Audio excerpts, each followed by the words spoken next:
That's why you avoided it. She's alright. Alright. Throw things to the back of your head, Matty. Please do. You like it before this time. No, I'm guaranteed it.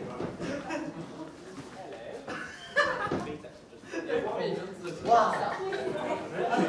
What's happened to the surf? Look at his gaffer tape on back of the surf.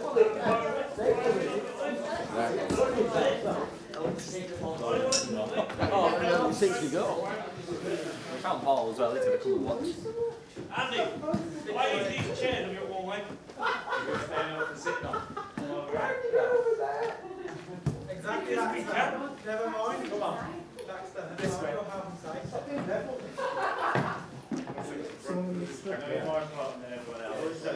What time is it? Somewhere else. Yeah, you're real. Otherwise, I'm seeing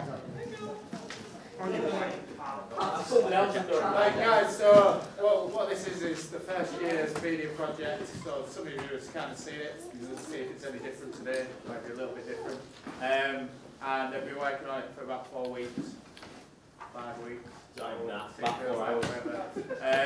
And it's based on multimedia in theatre basically, so enjoy. And you know, not me off around here.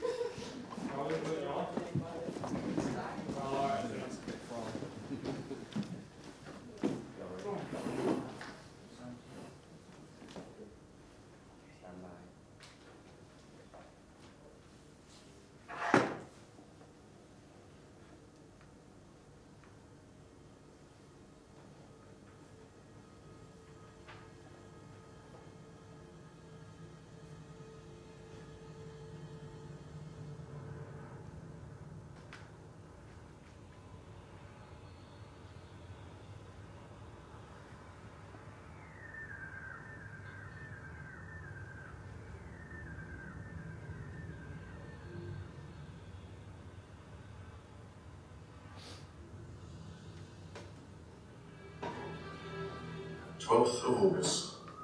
No one would have believed in the last years of the 20th century that human affairs would be watched from the timeless world to space. No one could have dreamed we're being scrutinised as someone with a microscope studies creatures that swarm and multiply in a drop of water. Few men even considered the possibility of life on other planets, and yet, across the gulf of space, minds immeasurably superior to ours regarded this Earth with envious eyes, and slowly and surely they drew their plans against us.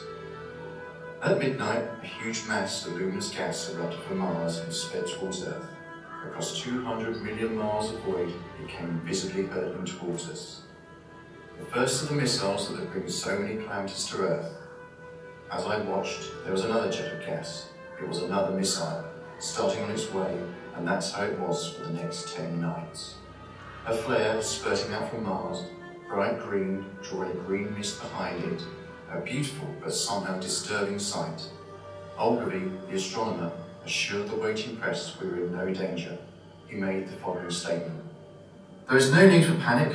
The chances of anything coming from Mars are 1,000,000 to 1.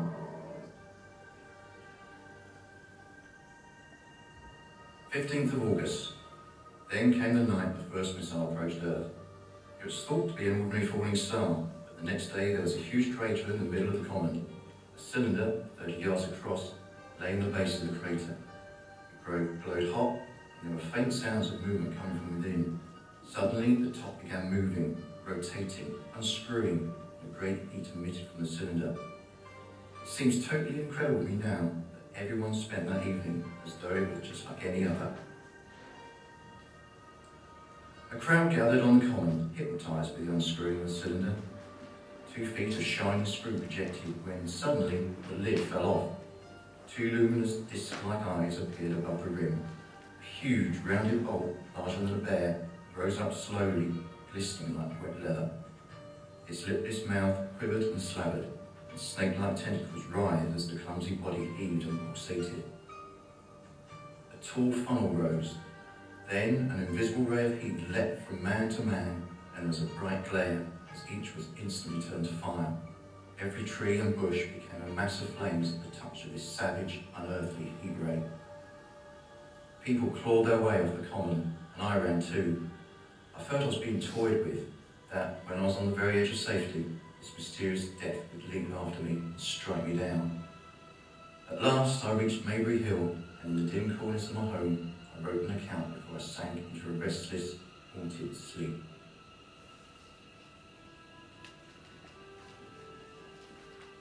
"19th of August. For 3 days I fought my way along roads packed with refugees, the homeless, burdened with boxes and bundles containing their valuables. All that sustained me was the thought of my Carrie and my need to make sure she was safe. All that was of value to me was in London, but by the time I reached their little red brick house, Carrie and her father were gone. Fire suddenly leapt from house to house. The population panicked and ran, and I was swept along with them, aimlessly lost. Finally, I headed eastward for the ocean and my own hope of survival, a boat out of England. A gentle rain fell softly on my weary eyes. As I hastened through Covent Garden, Blackfriars and Billingsgate, more and more people joined the pitiful exodus. Sad, weary women, their children stumbling and streaked with tears, their men, bitter and angry, the rich rubbing shoulders with beggars and outcasts. Dogs snarled and whined, horses' bits were covered with foam, and here and there were wounded soldiers, as helpless as the rest. I saw tripods wading up the Thames, cutting through bridges as they were paper. Waterloo Bridge, Westminster Bridge, one appeared above Big Ben. Never before in the history of the world had such a mass of human beings moved and suffered together. This was no disciplined march. It was a stampede, without order and without a goal. 6 million people, unarmed and unprovisioned, driving headlong. It was the beginning of the rout of civilization, of the massacre of mankind.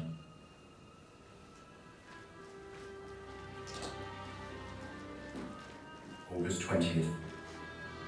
The next dawn was a brilliant, fiery red. I wandered through the weird and lurid landscape of another planet, for the vegetation which gives Mars its red appearance had taken root on Earth. As man had succumbed to the Martians, so our land now succumbed to the red weed. Wherever there was a stream, red weed clung and grew with frightening voraciousness, its claw-like fronds choking the movement of the water. And then it began to creep like a slimy red animal across the land, covering field and ditch and tree and hedgerow with living scarlet feelers, crawling, crawling.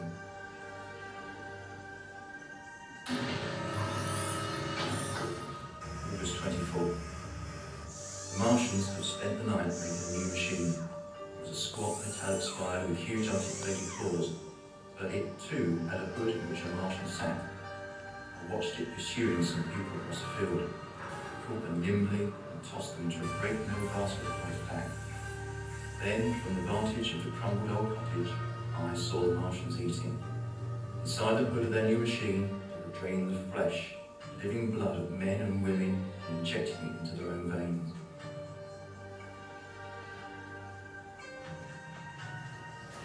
August 26th.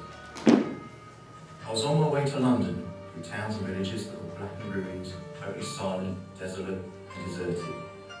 Man's empire had passed away, taken swiftly and without error by these creatures who were composed entirely of brain.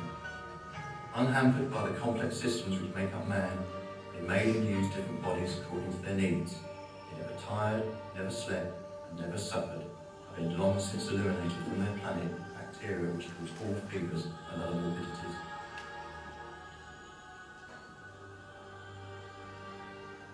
August 28th. There were a dozen dead bodies in the Euston Road, their outlines softened by the black dust. All was still. Houses looked empty, shops closed. The looters had helped themselves to wine and food, and outside the jewellers, some gold, chains and a watch were scattered on the pavement. I heard an ear-splitting wail. I stopped, staring towards the sound. It seemed as if the mighty desert of houses had found a voice for its fear and solitude. More wailing followed. The desolating cry worked upon my mind. The wailing took possession of me. I was intensely weary, footsore, hungry and thirsty. Why was I wandering alone in the city of the dead? Why was I alive when London was lying in state of its black shrine? I felt intolerably lonely, drifting from street to empty street, drawing inexorably towards that cry. Abruptly, The wails ceased. Suddenly, the desolation, the solitude became unendurable. While that voice sounded, London had seemed alive.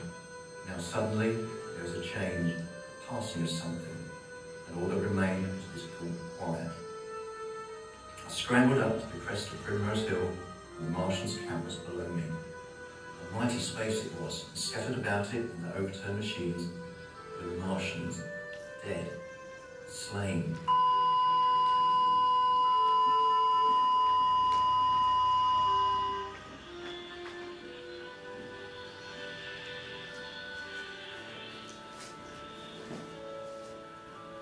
September 5th.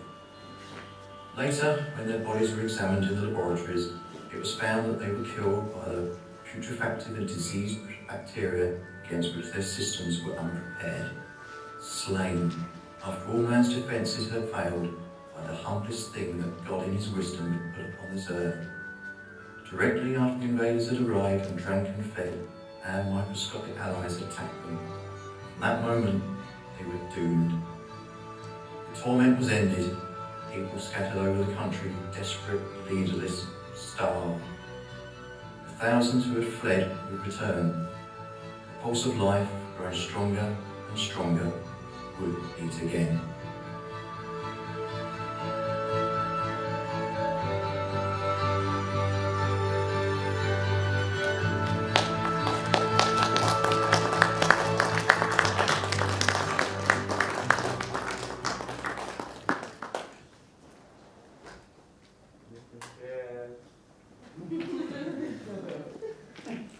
Thanks for coming, guys.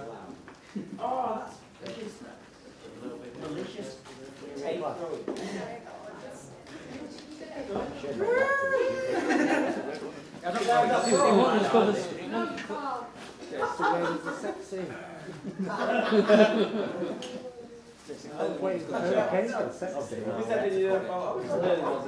I won't pay his value. No, no way.